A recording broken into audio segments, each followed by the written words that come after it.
Assalamualaikum warahmatullahi wabarakatuh dan selamat pagi. Waalaikumsalam warahmatullahi wabarakatuh.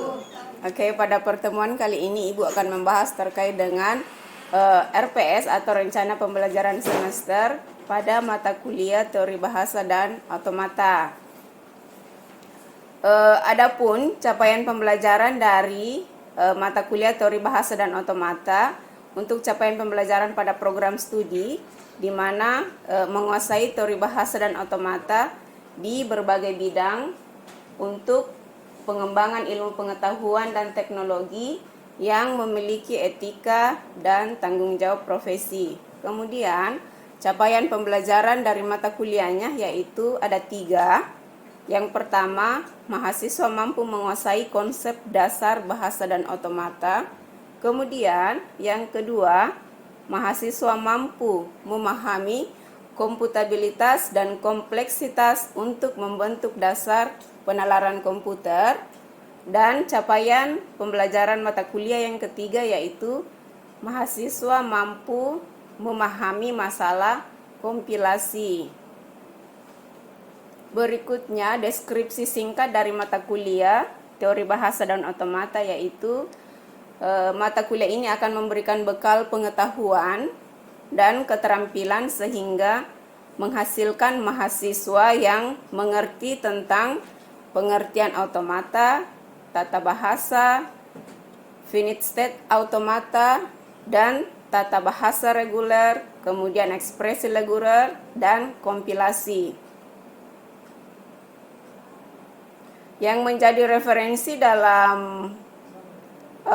teori bahasa dan otomata, silakan teman-teman menggunakan buku, tapi ini tidak berfokus kepada 2 buku ini saja ya. Silakan kalau misalnya mau mencari materi dari buku lain atau dari silakan di Google ada Blogka atau dari web yang lain, silakan terkait dengan mata kuliah teori bahasa dan otomata ada 2. Yang pertama yaitu Hapcroft J bersama dengan Motweni dan Jeffrey.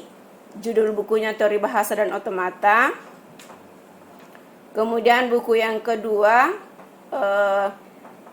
ada Udirartomo F pada tahun 2001 dengan judul buku Teori Bahasa dan Otomata. Selanjutnya,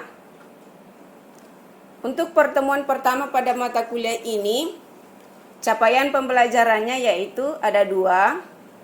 Mahasiswa dapat menjelaskan arahan perkuliahan, aturan perkuliahan, dan sistem penilaian. Kemudian CPK yang kedua yaitu mahasiswa dapat menjelaskan pengertian teori bahasa dan otomata.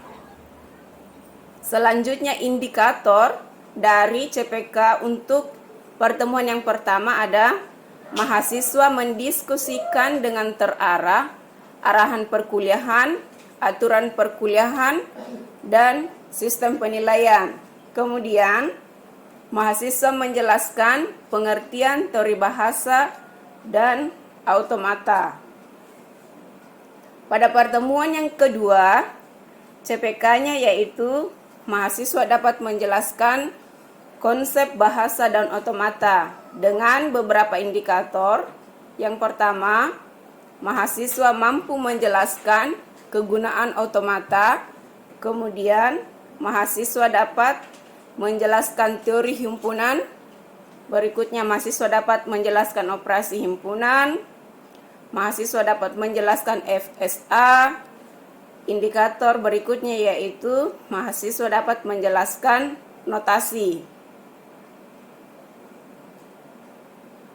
Pertemuan yang ketiga dengan CPK yakni mahasiswa dapat menjelaskan deterministik finite automata. Indikatornya yang pertama yaitu mahasiswa dapat menjelaskan konfigurasi DFA. Kemudian indikator yang kedua, mahasiswa dapat menjelaskan diagram transisi. Mahasiswa dapat menjelaskan fungsi transisi. Mahasiswa mampu menjelaskan tabel transisi. Pada pertemuan keempat, CPK-nya yaitu mahasiswa dapat menjelaskan NFA atau Non-Deterministic Finite Automata. Indikatornya ada 4. Mahasiswa dapat menjelaskan konfigurasi NFA, kemudian diagram transisi NFA. Berikutnya, mahasiswa dapat menjelaskan fungsi transisi NFA, dan terakhir, mahasiswa dapat menjelaskan tabel transisi dari NFA. Pertemuan kelima, dengan CPK, mahasiswa dapat menjelaskan NFA dengan IMOV. Indikatornya adalah mahasiswa dapat menjelaskan e-closure untuk NFA dengan IMOV. Mahasiswa dapat menjelaskan ekivalensi NFA dengan IMOV. Berikutnya, mahasiswa dapat menjelaskan tahapan-tahapan NFA dengan IMOV. Kemudian, pertemuan yang keenam, CPK-nya yaitu mahasiswa dapat menjelaskan ekivalen NFA ke DFA. Indikatornya, mahasiswa dapat menjelaskan diagram transisi NFA ke DFA, kemudian menjelaskan fungsi transisi dari NFA ke DFA, kemudian yang terakhir menjelaskan tabel transisi NFA ke DFA. Pertemuan yang ketujuh, dengan CPK, mahasiswa dapat menjelaskan reduksi jumlah state pada FSA. Indikatornya di sini ada 2, yaitu mahasiswa dapat menjelaskan distinguishable. Indikator yang kedua, mahasiswa dapat menjelaskan indistinguishable. Pada pertemuan yang ke-8, CPK-nya ada UTS, di mana UTS ini bentuk soalnya itu tes uraian. Setelah UTS, kita akan masuk di pertemuan ke-9. CPK-nya yakni mahasiswa dapat menjelaskan ekspresi reguler. Indikatornya, mahasiswa dapat menjelaskan pengertian ekspresi reguler. Kemudian, mahasiswa dapat mengetahui notasi ekspresi reguler. Berikutnya, mahasiswa dapat menjelaskan hubungan ekspresi reguler dengan teori bahasa dan automata. Pertemuan yang ke-10,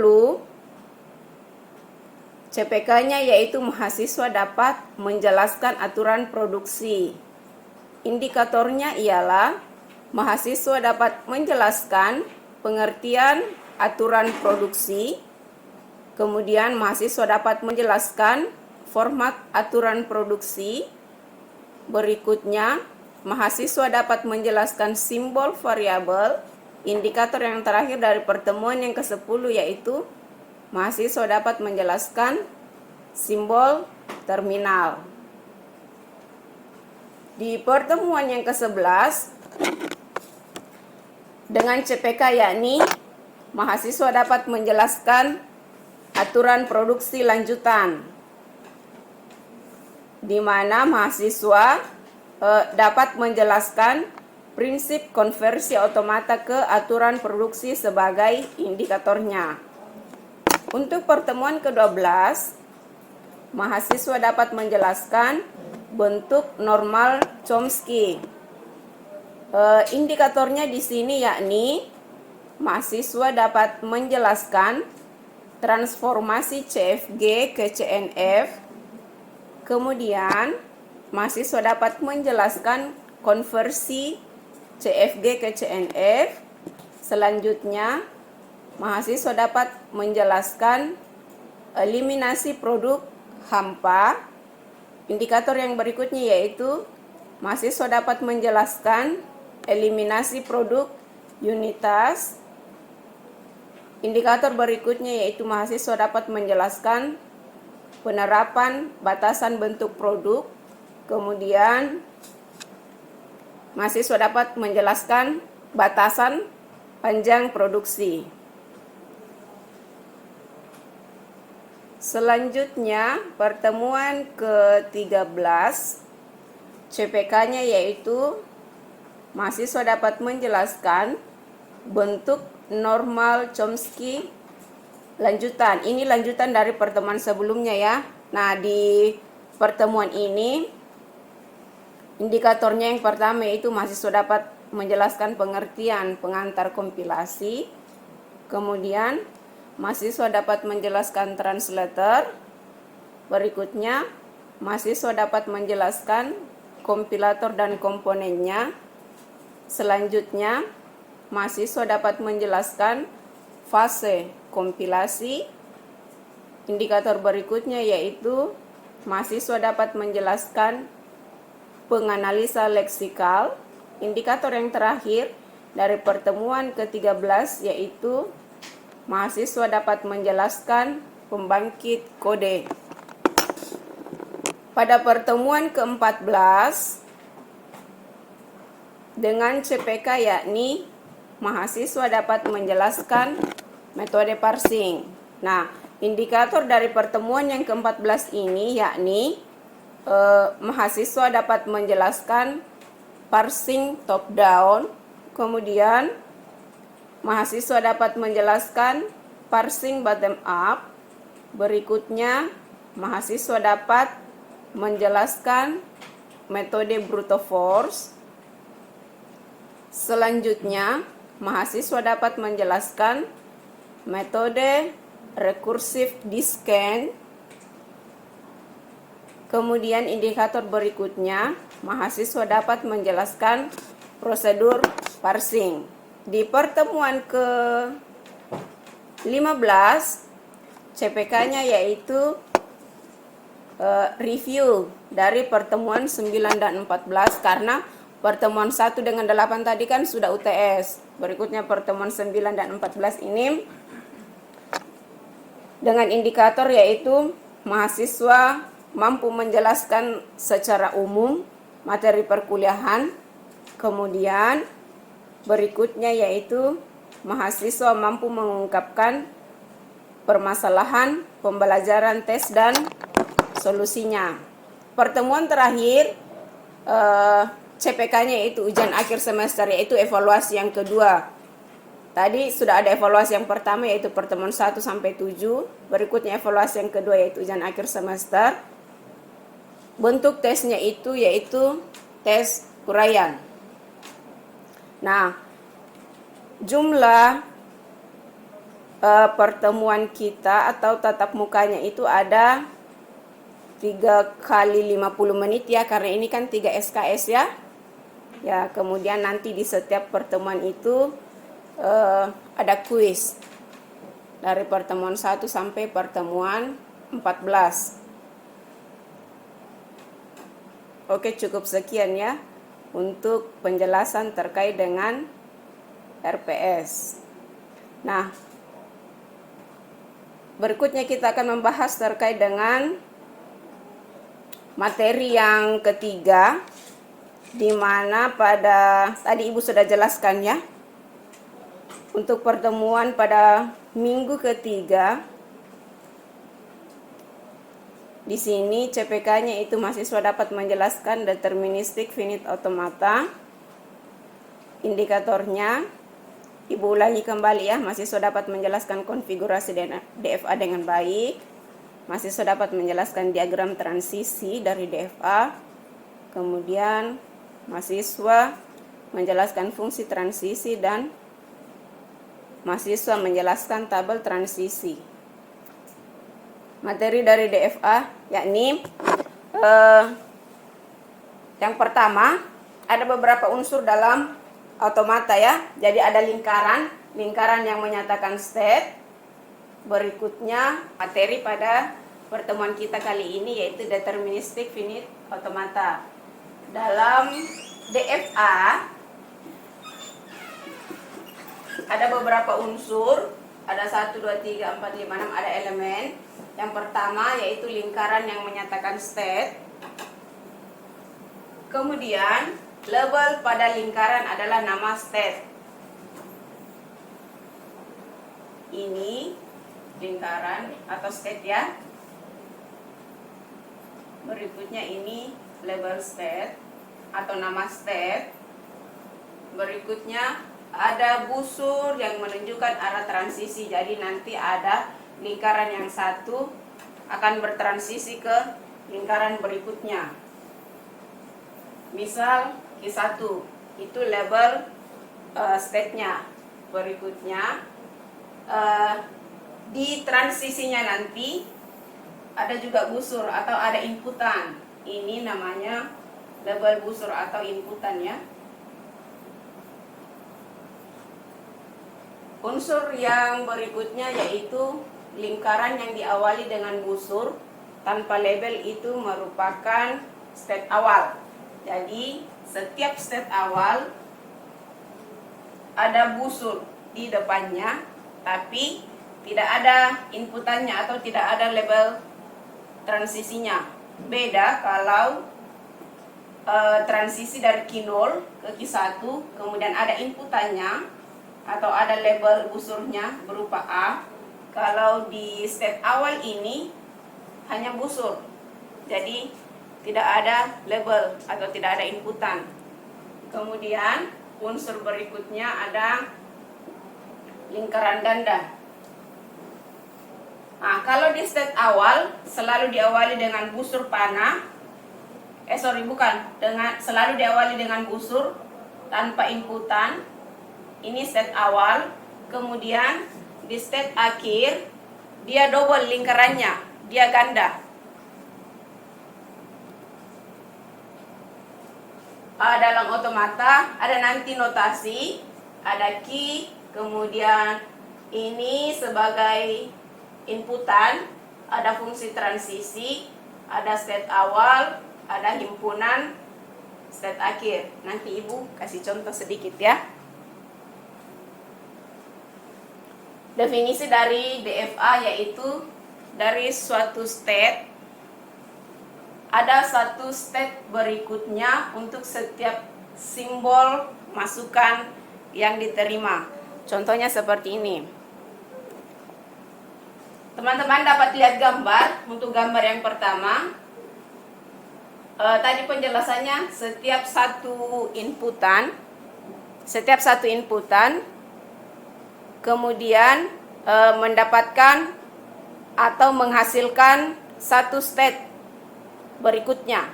Jadi maksudnya di sini untuk Q0 dengan inputannya A hanya satu state, tujuannya dengan satu inputan. Bu, bagaimana kalau misalnya ada dua inputan di sini? Tapi untuk satu tujuan, ini dua inputan tapi kan beda inputan A dengan B. Ini untuk diagram transisi. Jadi ini selalu diawali dengan busur tanpa inputan.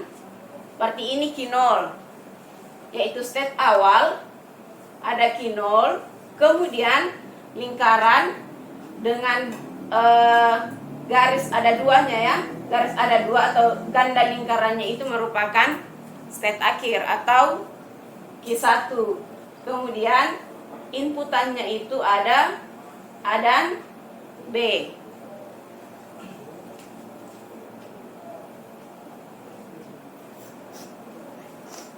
Ini ada diagram transisi. Kita akan konversi ke tabel transisi. Jadi dari diagram ini akan dibuatkan tabel yang seperti ini. Contohnya, ini fungsi transisi. Tadi kan ada tupel. Misalnya fungsi transisi, kemudian S tadi itu set awal. S atau A ya tadi. Sebentar. Di slide A ini S sebagai state awal, kemudian F sebagai state. Oke. Nah, Q itu sebagai himpunan state. Berikutnya himpunan simbol, fungsi transisi,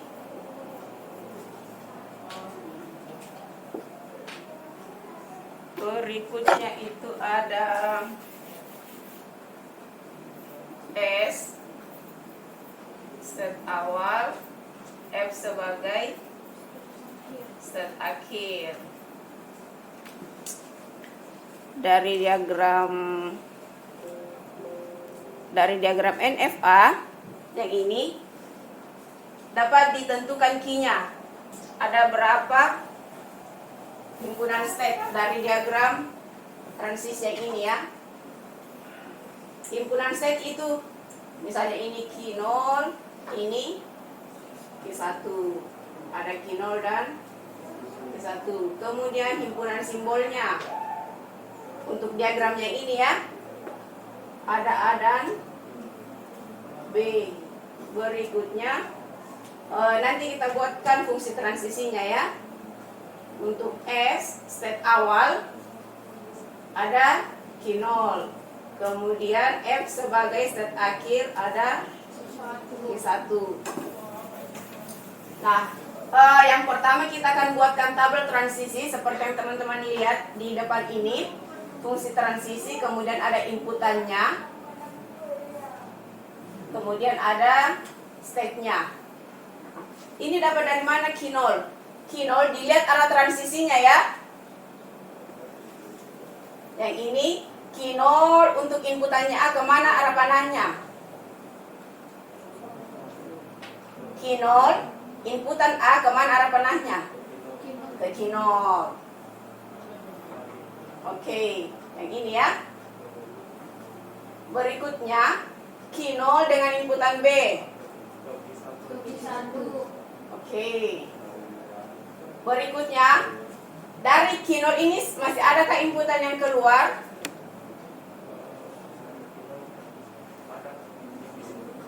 Dari Q0 masih adakah inputan yang keluar selain A dan B tadi? Sudah didapatkan? Oke. Kalau sudah ada inputan yang keluar dari A dan B, lanjut ke Q1. Karena kan tadi selesai ini di beta, yang ini. Oke, lanjut ke Q1. Lihat lagi arah panahnya. Dari Q1, inputannya A, itu mengarah ke Q0. Berikutnya, dari Q1, inputannya B mengarah ke Q0. Ini tabel transisi dari diagram transisi NFA yang ini.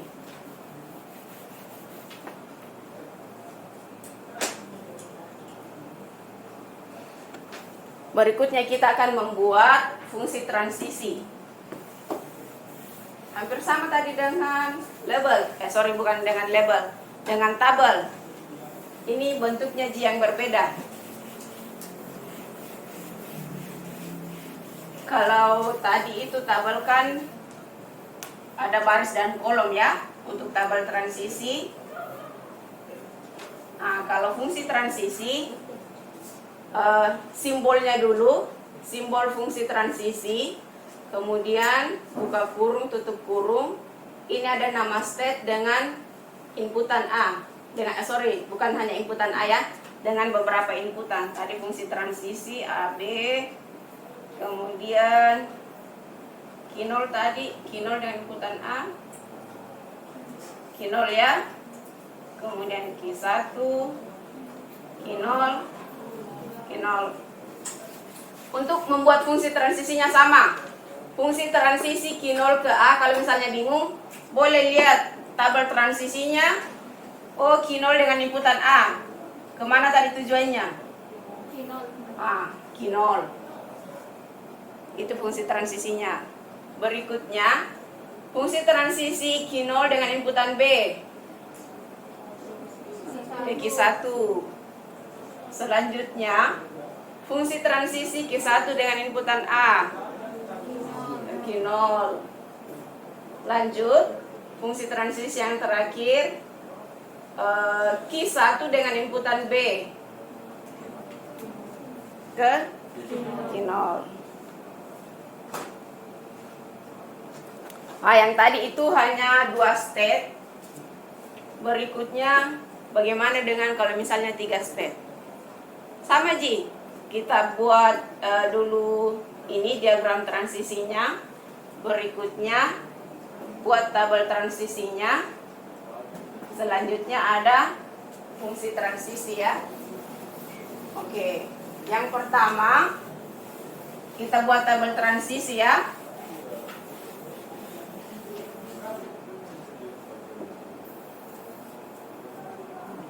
tabel transisi. Ada berapa step? 3.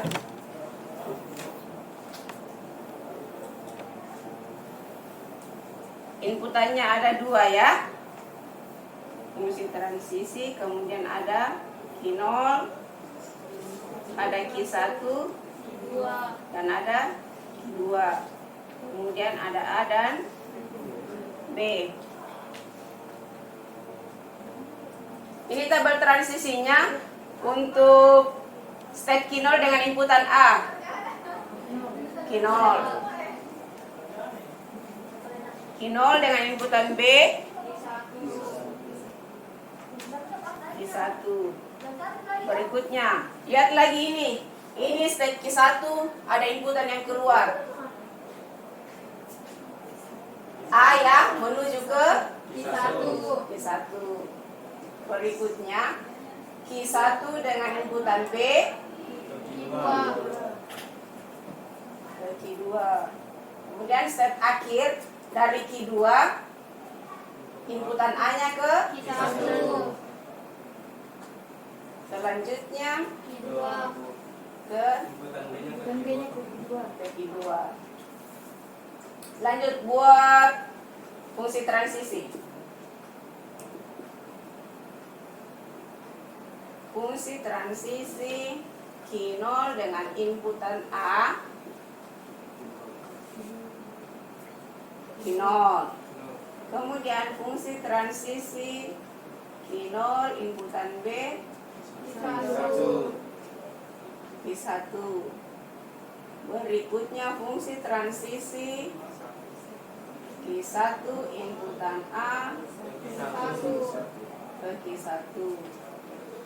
Fungsi transisi Q1 inputan B Q2. Fungsi transisi Q2 ya. Q1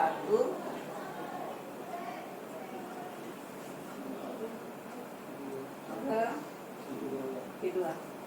Di sini masih ada yang bingung untuk fungsi transisi dan tabel transisi.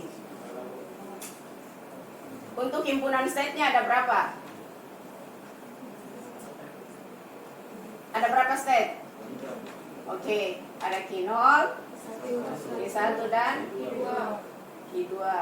Kemudian untuk inputannya ada 2, ada A dan B. Selanjutnya fungsi transisi. Oh, ini ya yang sudah tadi dibuat fungsi transisinya. Step awalnya ada Q0, kemudian ada Q2. Materinya tidak usah dicatat, nanti ibu kirim di classroom ya. Oke, cukup sekian ya pertemuan kita hari ini. Sampai bertemu kembali di pertemuan berikutnya. Semoga semuanya sehat-sehat terus ya. Amin. Oke, ibu akhiri dengan assalamualaikum warahmatullahi wabarakatuh dan selamat pagi. Waalaikumsalam warahmatullahi wabarakatuh.